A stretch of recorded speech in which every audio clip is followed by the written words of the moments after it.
What's going on, YouTube? Culturedog Sam Hatch back here with some more LaserDisc videos. I teased this in my last video, my Sony Muse discussion, that I had some pickups to share with you.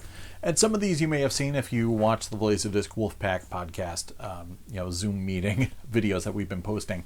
I did a lot of these in that last video, but there's some stuff that didn't quite make the cut in terms of that airtime. So I figured I'll share the whole bunch with you here, and we'll make it official. So the first stuff I got was from my buddy Bill when I was picking up my player from him. He hooked me up with his American US Manga Corps release of the Venus Wars. He had just gotten the Japanese pressing of this and figured he'd hook me up with his older copy. So I haven't seen this in a dog's age. I used to borrow my cousin's VHS copy back in 96 or something. So that was probably the last time I saw this was his copy. So I'm psyched to watch that again. And he also hooked me up with volume 1 of, it's a beater copy, but he's like, here, check it out, of the Demonic Beast Front. So I'll have to take a gander at this sucker. No OB or anything like that, but it'll be fun just to check it out. So got a couple anime discs from Bill, which is cool. I got these from Brian on LaserDisc Forever. I'm just looking for mintier copies because, of course, people know I collect James Bond LaserDiscs, specifically the NTSC ones. Though now I have a multi-format NTSC PAL player, so I can branch out into PAL discs as well if I feel like it. But I wanted to get the silver or the gold banner top, Bond releases in the mintiest copy possible. And my Dr. No had a lot of ring wear at the top, kind of rubbing the gold off. So figured I would upgrade to a slightly mintier copy. So thanks to Brian for hooking that up. And likewise, this is hard to find minty. For some reason, this title in particular is always kind of yellowed, or just, I don't know, it looks like someone blew cigarette smoke at it for 20 years straight. Every copy. I don't know what it is, but From Russia With Love. So I was psyched to get a nice copy of this release. They're the Connery classics, so they're not letterboxed, but again, I wanted to get minty copies of the entire Bond run, which ran all the way up to The Living Daylights. So it's a nice set from MGM UA LaserDisc. So I was happy to get those from him. And the final Bond release, I didn't have this, and it was a minty copy. The 1993, pan and scan issue, sadly, that Warner put out of Never Say Never Again. Again, it was cool for them not to put the a silver bar on the side like they did with a lot of their stuff, though it's like a bluish bar there. It's a bummer there wasn't letterbox, but they did reissue a widescreen version a couple of years later, which I do have. But yeah, had to get that to complete the collection. This was a mixed bag. I was excited. A lot of people are posting about it randomly in LaserDisc Forever, and it's one of my favorite Luc Besson movies, and I wanted to upgrade the American cut from my VHS copy. So I grabbed a LD of The Big Blue, and this is, it's not the version long, which is on LaserDisc as well. I've got both the PAL French release, and I've got the Japanese release. I don't have the bilingual Japanese reissue. I have to get that still. But the first time I saw this was the American cut, so I figured I would have to grab this just to kind of relive the nostalgia of that moment. It's got a different score. I love the Eric Serra score, but it's also got a pretty decent Bill Conti score in here too. It's tonally not that different. I don't know why they had to change it, but I guess it's got more of a dynamic theme to it, which I do like the Bill Conti theme in this too. So I watched it. It looks great. It's pan and scan, so which is a shame because the 2.35:1 cinematography is fantastic in this film. So I definitely recommend getting the letterbox Japanese releases, but still wanted to get it just to get it. The shorter cut.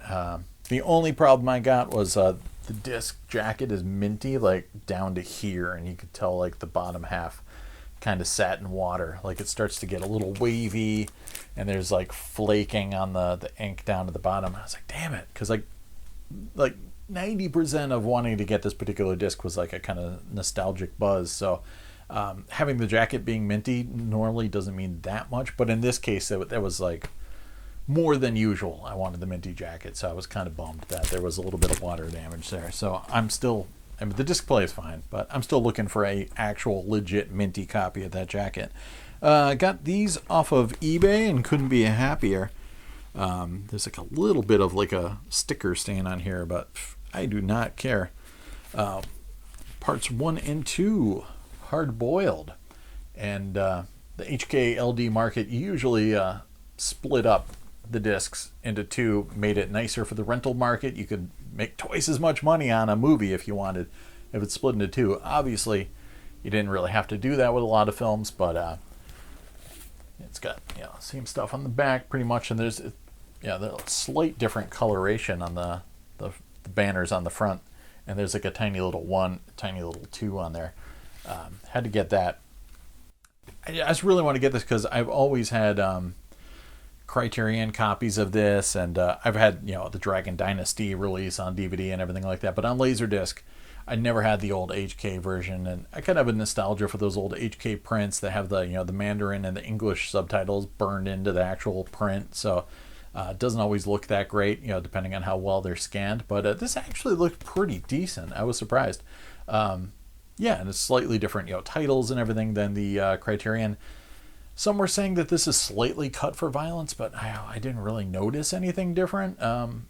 You know, I may have to do like a frame-by-frame analysis. I'm sure somebody has, but I was just like to have the original HK versions because, you know, these were the types of discs that I would get bootlegs of when I would, you know, send in for bootleg videotapes from this dude in San Diego. He would just get the LaserDisc and dub off copies of them day and night, and then I'd buy them. And, you know, it wasn't technically legal, but, you know, I'm just always psyched when I can actually get the legit source of those tapes. Then I got a big bunch of stuff from Kevin Kobos, the Good Squid. Cheers, Kevin. And including a bunch of US discs. I always like getting US discs whenever I see them in the Good Squid store, just because I know they're going to be minty. Like over here in the States, like these things are always in someone's garage or basement and just beat to hell, and I know I can get minty copies, so I figured why not. And they're usually cheap because nobody's usually going to look for a Japanese LaserDisc vendor to get US discs from, you know, if your customers are largely US based or, you know, based in Europe where they can easily get their own stash of US discs directly. So they're usually pretty affordable. So I grabbed a bunch, and most of them were sealed, including History of the World Part 1. I do have on DVD as well, but this is a nice widescreen reissue from 93? Yeah, 93. But yeah, it's just a nice release, nice jacket. This has been on my radar for quite some time. I never did see it. I caught most of Abel Ferrara's films from the 90s, but I didn't have the uncensored director's cut version of Dangerous Game with Harvey Keitel and Madonna. But yeah, this was between Bad Lieutenant and The Addiction, if I remember correctly. So I almost rented that too from this LaserDisc rental place I used to go to back in the 90s. This is just a slight quality upgrade because I've had the 4:3 copy and the widescreen copy before, but this one's in rather nice condition. But Neil Jordan's The Crying Game, nothing, you know, rare or anything like that, but it was dirt cheap and nicer than the copy I had already, so I grabbed that. This has been on my list to see for a long time as well, probably since I bought the soundtrack CD, because I'm a big Michael Brook fan. And Albino Alligator is a really great soundtrack, and I've been always meaning to check out the film proper. So there was a sealed copy that Kevin had, so I grabbed that sucker. This was probably, 98 or 97 when this just came out. Oh, it's Disney, so Miramax Disney, so they never have the actual date on here. I bought the soundtrack in 97 because I remember I was in... was there some record store in like the Haight-Ashbury area in San Francisco, and I found it in a used bin somewhere and picked it up there. So that's so somewhere around there. It's got AC3 too, and Kevin Spacey commentary. You know, he's kind of persona non grata now, but this is a repurchase because I got this originally from Columbia House and or Suncoast. I'm trying to remember where I got that from. Maybe it was Suncoast, but the director's cut of True Romance, and mine was a lot more, you know, shelf worn because I didn't have jackets, protector sleeves back in the day because I was a fool. You just had them in a milk crate and kind of thumbed through them, you know, willy nilly. And when I did get that nice, beautiful 2-disc DVD set, I foolishly donated my old copy of this, and I saw Kevin had it, and it was super cheap, and I'm like, yeah, it's going to be nice. Let's get it. Let's get it back. And this is the one I mentioned in my Muse video that I've been using this to test that player because all those kind of like dark, murky, smoky interiors in this film shine on a great player and look kind of layered and detailed, but on a kind of mediocre player, they can get muddy fast. So, this is the one to like actually test out a player as opposed to something like the Fifth Element that looks good on every player. And nothing exciting here. It's a dirt stock common, but I've never owned a copy of it. So sorry, it's not the DTS one. It's not signed by anybody. It's just a regular old stock copy of Carlitos Way. But I didn't own it. I don't even think it has Dolby Digital. I think it's THX certified Dolby Surround stereo. But again, I didn't own it. So super, super cheap from Japan, and it's minty. So hooray. This I've been toying with the idea of getting forever, but I have this goofy kind of aversion to Discovision discs. It's the same kind of like weird thing I have with CED discs. Like I just see them and they look gross and yucky, and I just have a picture that they're all covered in like rat turds and urine soaked and just nasty. And I knew if I got it from Japan, I'd be in way better shape. And this thing is, the corners are still nice and strong.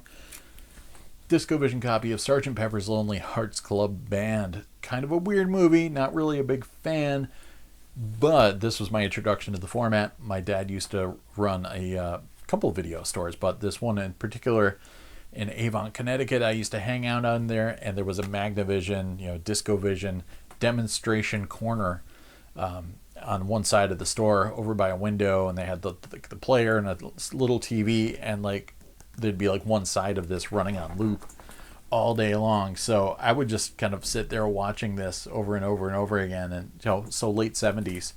And that's how I found out about LaserDisc. So I figure I kind of owe it to myself to get a nice copy of this on Discovision. It still plays, it's still watchable. Yeah, and a lot of those really old Discovision transfers, it's funny how it goes from looking like total sub VHS crap to actually pretty decent in the blink of an eye. It's funny how those transfers really waver.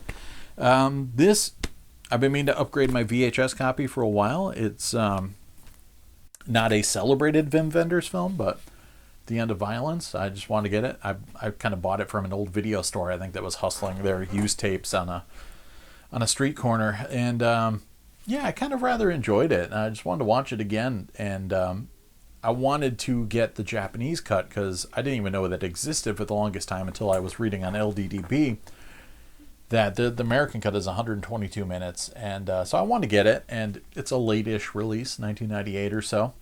And it was sealed from the Good Squid for next to nothing. So I picked that up. But I did read that there's a Japanese cut as well. That's 24 minutes longer, according to LDDB. And then lo and behold, Kevin had the Japanese cut as well. So, and it is really nice. It's I love that the kind of the jacket is just so nice and thick, but it's got this kind of matte finish to it. It's really, really gorgeous. And it's gatefold, unlike the cheap American version. And it's got a lot of attention to the making of the film. So I was psyched. I looked on the back here, and the indicia at the bottom, it's 146 minutes. And we're like, yeah. And then I noticed a little tiny 122 right next to it. And then I realized, well, that's the same running time as the American disc. Then I start looking at the chapter breakdowns, and I'm like, it's all, chapter track 26 or whatever in English. And then in katakana, there's a description there, and I'm starting to see that all the katakana is interview, and I'm like, son of a bitch. The tiny 122 inset there is the actual runtime of the film content on here. The film's the exact same cut as the American disc. The 146 is the extra 24 minutes of special features and interviews that are on here. So I'm still more than happy to have this disc, but I am a little bummed that the LDDB was completely misleading and erroneous in its listing of this being a unique cut, which I totally bought into, because Until the End of the World has a monstrously huge cut that was just reissued on or issued on Blu-ray here in the States by Criterion Collection. So it certainly seemed legit that there would be this 24-minute longer copy of The End of Violence, but 'twas not to be. But grabbed a few other discs. Nothing special about this, just a dead stock copy of the Terminator. But I always love this cover much more than any of the U.S. releases, so I had to get it just for that alone. And the one thing I did notice, and I don't know if it was placebo effect, but the digital mono track, thankfully if you get the LaserDiscs you can get the mono track. The THX American one is definitely the best looking letterboxed release of the film, though maybe there's a Japanese edition as well. I'll have to hunt that down too. But anyways, it felt like the mono track was a little warmer on this than on my American counterparts, a little bit more low end. It might just be me hallucinating, so I'm gonna take another listen to it and maybe do a direct comparison against the THX or the old Hemdale letterboxed copy. But yeah, I just love that cover art. I mean, it gets a little wonky in his hair. It's like really, really bad, like, cut out. Somebody was a little sloppy with the scissors there. But I mean, from a distance, it just pops. So I had to get that.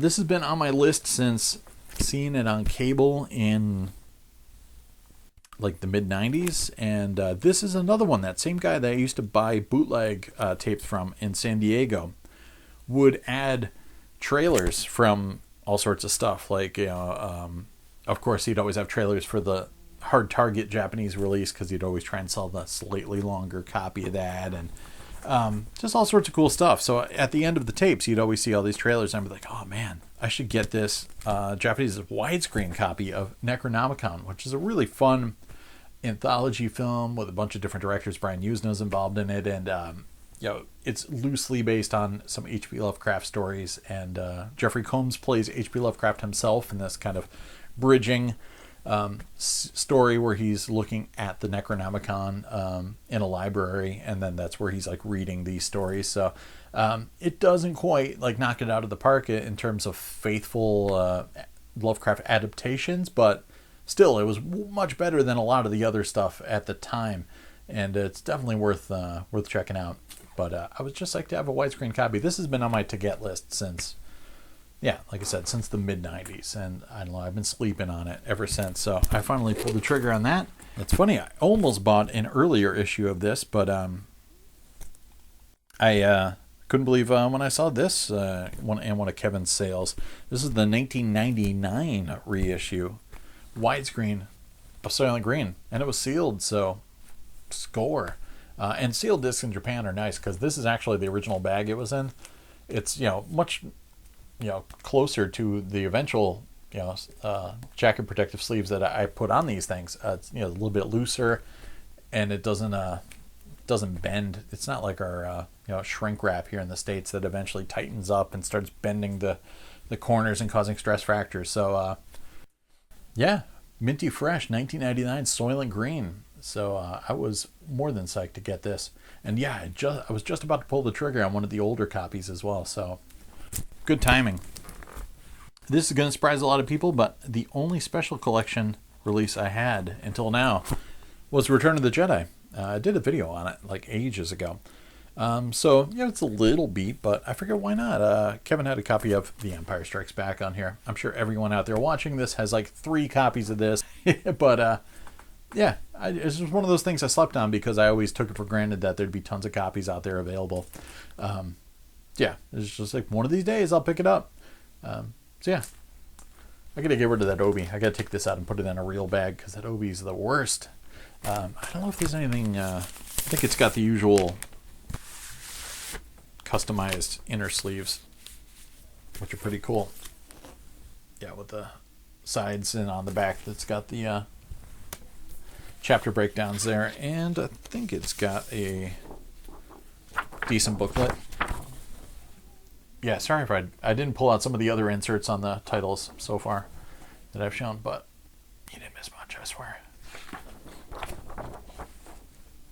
Nice release. The Return of the Jedi one's great too, because it's got the letterboxing demonstration, so I definitely recommend that. And I gotta get rid of the Obi because it's so huge and ugly. I mean, I'm not gonna throw it out. I'm just gonna put it somewhere. Don't worry.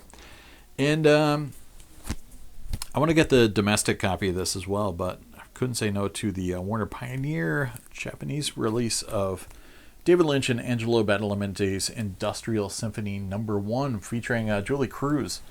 Really good stuff if you're a fan of that early 90s era David Lynch. Lots of crossover here between Wild at Heart and Twin Peaks, so it's definitely essential David Lynch LaserDisc. At some point I got to get a few of the other Japanese Lynch LDs, but yeah, I had this on VHS for the longest time, so wicked psyched to have a copy on LD.